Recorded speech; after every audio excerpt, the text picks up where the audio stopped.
And beyond the storm, you live to die, rejected and alone, like a rose, trampling on the ground. Colossiens 1, on est en train toujours de parler sur la vision de l'Église parce que c'est très important. Très important. J'insiste là-dessus, c'est pas en vain, c'est très important. Il faudrait qu'on se comprenne. Et que tu comprennes là où on veut t'emmener et comment on veut t'y emmener. On va prendre juste à partir du verset 27, Colossiens 1, 27. Dieu a voulu leur faire connaître la glorieuse richesse de ce mystère parmi les païens, savoir Christ en vous, l'espérance de la gloire. C'est lui que nous annonçons, exhortant tout homme et instruisant tout homme en toute sagesse, afin de présenter à Dieu tout homme devenu parfait en Christ. C'est à quoi je travaille en combattant avec sa puissance ou sa force qui agit puissamment en moi. Amen. Alléluia. Amen. Oui. Donc je disais, c'est important que l'on revienne là-dessus. Ce n'est pas en vain. Ça fait un moment qu'on est sur ce texte-là.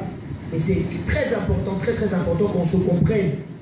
Parce qu'il faudrait que tu saches, comme je l'ai dit tout à l'heure, là où on veut t'emmener. Et comment on veut t'emmener là-bas. Par quel chemin on veut t'emmener là-bas. C'est important. Parce que, vous savez, il y a des fois des personnes qui viennent dans certains lieux, qui viennent et qui disent, oui, c'est bien, mais. C'est bien, mais. Alors, je préfère aller ailleurs. Mais chez vous, c'est bien, mais je préfère aller ailleurs. Oui. C'est vrai que tout le monde ne pourra pas venir prier ici. Il y a tant d'églises vers lesquelles Dieu peut diriger les uns et les autres. Et ce qui est important aujourd'hui, c'est que nous ne puissions pas tomber dans un piège. Que nous ne puissions pas tomber dans ce qui n'est pas utile pour nous. Que nous ne puissions pas tomber dans ce qui n'est pas important pour nous.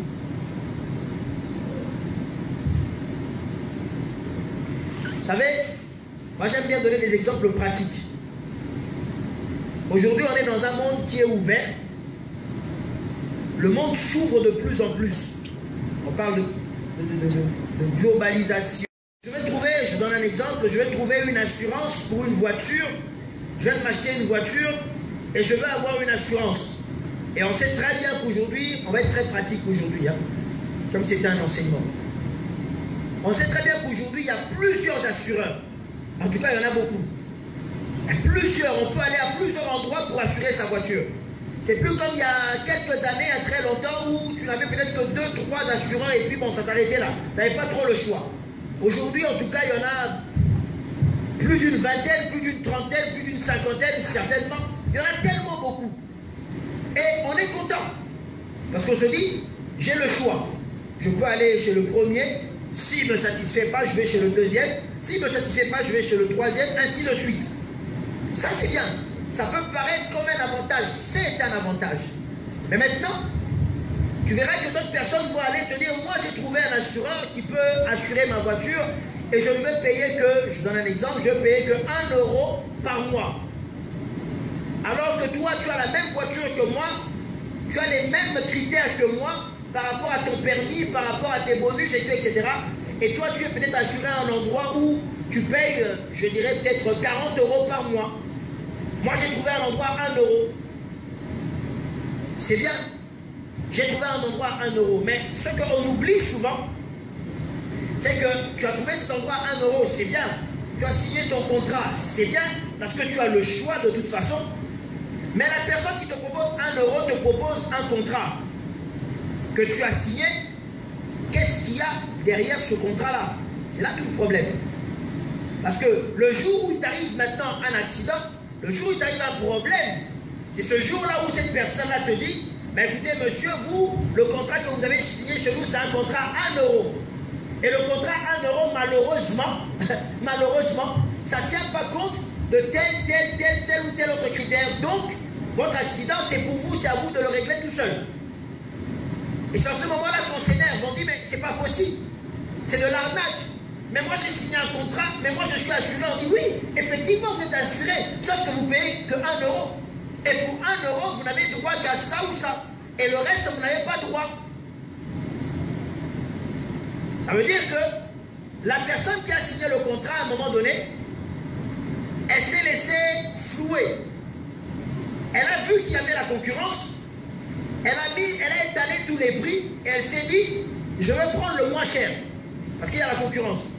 Tout de suite, je vais prendre le moins cher, sans comprendre exactement qu'est-ce qu'elle voulait, sans comprendre exactement qu'est-ce qu'on lui proposait. Et au jour où il y a un incident, où il y a un malheur, qu'est-ce que cette assurance lui apporte? Et je crois que la plupart des gens ici dans cette salle est déjà passé par ce genre de mésaventure, où on a pris quelque chose parce qu'on avait suivi le prix, on avait le choix, et finalement on s'est rendu compte que derrière ce prix-là, il n'y avait rien de consistant, il n'y avait rien d'important par rapport à ce que nous on voulait. L'essentiel c'était de dire qu'on est assuré. Ok, il n'y a pas de problème, on est assuré. Mais le jour où il t'arrive un problème, qu'est-ce que cette assurance fait pour toi? Ça veut dire que pendant tout le temps où tu dis que tu es assuré, est-ce que réellement tu es bien couvert? Est-ce que réellement on t'a bien pris en charge? Est-ce que réellement tu as des bonnes garanties qui peuvent te permettre d'affronter tous les incidents qui peuvent arriver dans la vie? Ça, c'est une autre façon de voir les choses. Alors, en ce moment-là, si tu vois les choses de cette manière-là, face à toutes les propositions qu'on te fera, tu ne te précipiteras pas de dire j'ai le choix et je prendrai le moins cher. Tu chercheras à voir derrière le prix qu'est-ce qu'il y a par rapport à ce que toi tu veux, par rapport à la garantie que toi tu veux avoir. Si tu ne veux rien avoir, bah, tu peux avoir une assurance à 1 euro, ce n'est pas un problème, il en existe. Mais si tu veux quelque chose, fais attention, ne regarde pas ton prix.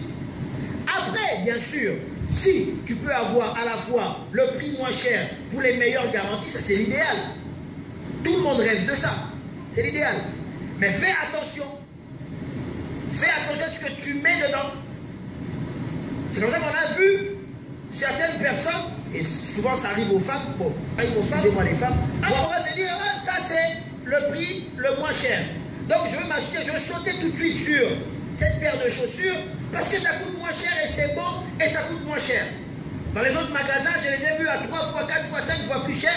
Donc moi je vais prendre celle-ci. Dans ce magasin, c'est bien, ça coûte moins cher. On la porte et le premier jour on la porte dans la soirée, c'est le talon qui lâche.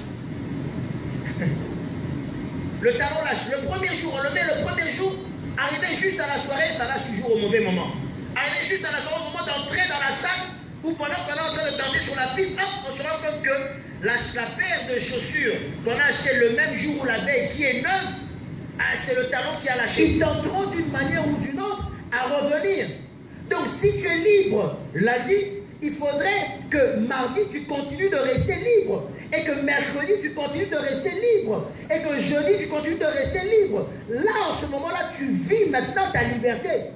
Mais si tu es libre lundi, pour que mardi, tu reviennes encore pour qu'on fasse la même prière, à un moment donné, on n'avance pas. On tourne en rond. Tu ne progresses pas. Est-ce qu'on est d'accord? Tu ne progresses pas. Si tu bâtis une maison et que tu as atteint un certain niveau et qu'à chaque fois il faut casser pour recommencer, quand est-ce que tu finiras cette maison? Tu ne finiras pas. Et au bout d'un moment, ça devient une distraction. Ça devient une distraction. Ça devient même un piège pour toi. Et le diable en profite. J'ai une voiture. Certains d'ailleurs ont connu cette expérience-là. J'ai une voiture, je me dis, j'achète une voiture qui va faire un taxi dans mon pays d'origine. Et le taxi commence, toi tu t'attends le premier mois à ce qu'on t'appelle pour te dire que tu as eu une entrée de, je vais dire une bêtise, de 100 €. Mais au même moment, à la fin du mois, on t'apprend pour dire que la voiture a une panne. Elle a fonctionné pendant tout le mois, elle a gagné 100 €, mais la panne, pour la réparer, il faut 150 €. Donc toi, pour 100 € qui ont été gagnés, ici, de ta propre poche, tu rajoutes 50 €. On est d'accord? Donc ça fonctionne un deuxième mois. On te dit que ça gagnait encore 100 €, mais il y a encore une petite panne qui, cette fois-ci, coûte 200 €. Donc sur les 100 € que la voiture a gagné, toi tu sors encore 100 € de ta poche, tu envoies. Et ainsi de suite. Bien aimé, si tu es normal, si tu es logique au bout d'un moment donné, qu'est-ce que tu te diras? Ça devient un piège pour toi, ça devient un gouffre pour toi. Ce n'est plus une solution, ce n'est plus une voie de sortie. Ça commence à t'enfoncer. Parce que tu n'avances pas, tu ne progresses pas. Ça devient un piège pour toi. Et c'est comme ça que le diable a enfermé beaucoup de chrétiens dans ce piège-là. Mais j'aimerais qu'on se mette d'accord. Je ne suis pas contre les prières de délivrance. Non, moi-même j'en fais. C'est pas ce que je suis en train de dire. Je ne dis pas que les démons n'existent pas. Je ne dis pas qu'il n'y a pas des problèmes, des personnes qui ont des sérieux problèmes et qui nécessitent une délivrance.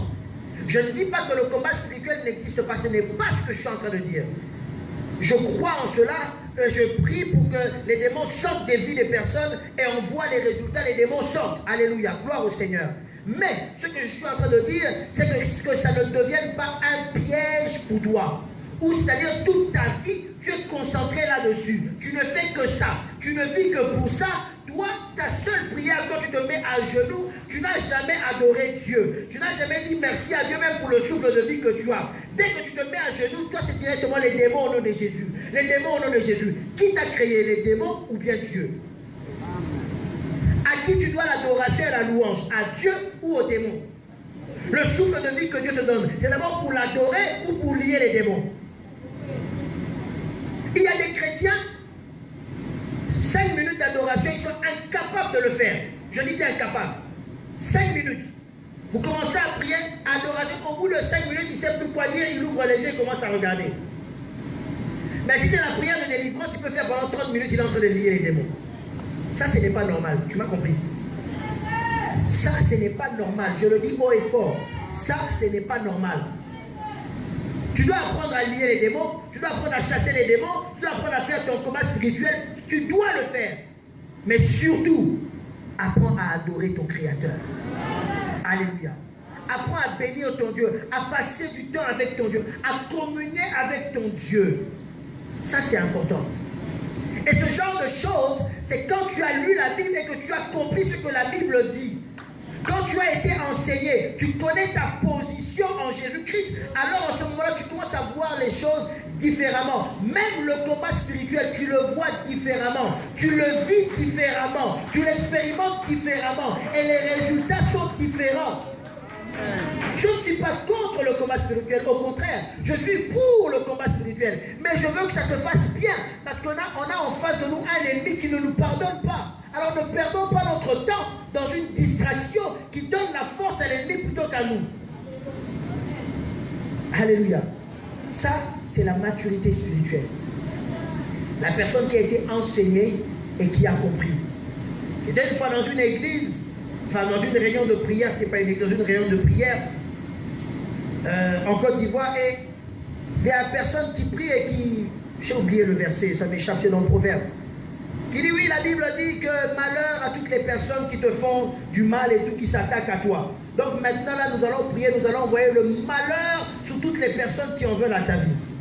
Ils ont fait leur prière, à la fin je l'ai récupéré, je l'ai dit, tu sais quoi, je vais te dire une chose, c'est que la personne qui est le pire de ton ennemi, le sorcier de ta vie, le sorcier de ta vie, le plus grand sorcier de votre famille, parce que dans votre famille, tu as déjà identifié qui est le plus grand sorcier, qui est le petit sorcier, tu sais toi-même. C'est que tel oncle là, lui, c'est vraiment lui le plus grand sorcier. Ton pire ennemi, je vais te dire une chose, c'est que Dieu l'aime beaucoup, beaucoup alors. Et merci pour ceux qui ont acclamé. Si tu as acclamé, ça veut dire que tu as compris. Je suis en train de parler de ton pire ennemi. Donc celui qui, le jour où il a l'occasion de te faire du mal, il ne te laissera même pas une seconde. Il ne te laissera même pas l'occasion de faire quoi que ce soit. Je parle de ton pire, et pas ton ennemi, mais ton pire ennemi. Le plus grand sorcier de ta vie, le plus grand, je vais te dire que Dieu l'aime. Alléluia. Écoute-moi très bien, ouvre bien tes oreilles. À part le diable et les démons, tout le reste, je dis bien à part le diable et les démons, tout le reste, Dieu les aime. Tous ces méchants-là, Dieu les aime. Quand je parle des diables et des démons, ça veut dire je parle des esprits mauvais, tout, etc. Mais tous les humains animés de cet esprit-là, qui te font du mal, Dieu les aime énormément. Et jamais la parole de Dieu nous dit de prier pour que ces personnes-là meurent ou de prier pour que le malheur soit cette personne-là. Ça, c'est une mauvaise compréhension de la parole de Dieu, vous comprenez? Et c'est là où le diable en profite quand on n'est pas enseigné. Les personnes qui te touchent, malheur à ces personnes-là. Malheur, pourquoi? Parce que celui qui est juge, c'est Dieu, ce n'est pas toi. Ce n'est pas à toi de dire que ces personnes-là vont mourir. Dieu qui est juge et qui défend ta cause, c'est lui qui va se charger de ces personnes-là. Il va s'occuper de ces personnes-là. Et s'il faut qu'il frappe ces personnes-là, il frappera ces personnes-là. Mais Dieu ne te demande en aucun cas de faire une prière en disant « Seigneur, frappe-les ». Tu as mieux à faire. Pourquoi tu ne pries pas pour qu'ils se convertissent? C'est là où on reconnaît une personne qui comprend la parole de Dieu et une personne qui n'a pas encore compris la parole de Dieu.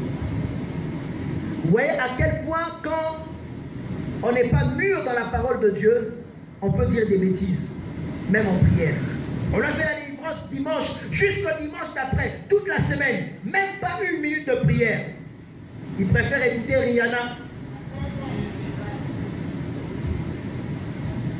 Même pas une minute de prière. On t'a fait la délivrance le dimanche passé. On espérait au moins te voir le mardi aux enseignements. Non, non.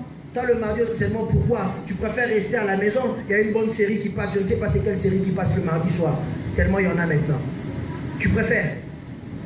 On a fait pour toi la délivrance. On espérait te voir samedi à l'intercession pour que tu puisses garder ta position. Non. Toi, le samedi, tu préfères rester tranquillement parce que tu dois te faire beau et belle. D'aller à une fête. N'est-ce pas? De la fête le soir. Et à la fête le soir, toi à qui on a fait la délivrance, on a lié les démons. Tu es le premier à danser des chansons. Que si moi je danse, tu seras scandalisé. Mais toi tu vas danser. Mais si c'est moi qui danse, là, non, c'est scandalisé. Je ne sais pas, c'est le monde à l'envers. Et je veux que toi tu danses. Si moi je danse, est-ce que toi tu seras tranquille de me voir danser comme ça? Non, je te pose seulement la question. Je ne sais pas quelle chanson toi tu écoutes. Je ne sais pas. Parce que si je commence à détailler, tu vas dire, ah, les gens, ils aiment bien que c'est ma vie privée. Quelle vie privée? En Jésus-Christ, il n'y a pas de vie privée. Alléluia. Mais moi, je te pose seulement la question. Les chansons que toi, tu écoutes et sur lesquelles toi, tu danses, si moi, je danse là-dessus, et puis on me filme, on met ça sur YouTube, est-ce que tu seras encore fier de dire que ça, c'est mon pasteur? Non, je te pose seulement la question. C'est toi qui sais. C'est toi qui sais. Mais moi, les chansons que j'écoute, et sur lesquels je suis sûr que si on te filme danser là-dessus, on met sur YouTube, moi je serais fier de dire, ah, celle-là, ou bien celui-là, il brille dans mon église. Let me understand, you live to die, rejected and alone, like a rose, trampled on the ground. You took the fall and thought of me above all.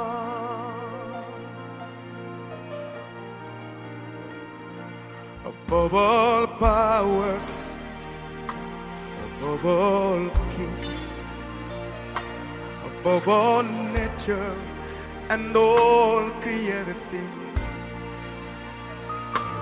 Above all wisdom and all the ways of man. Lord, you were here before the world began.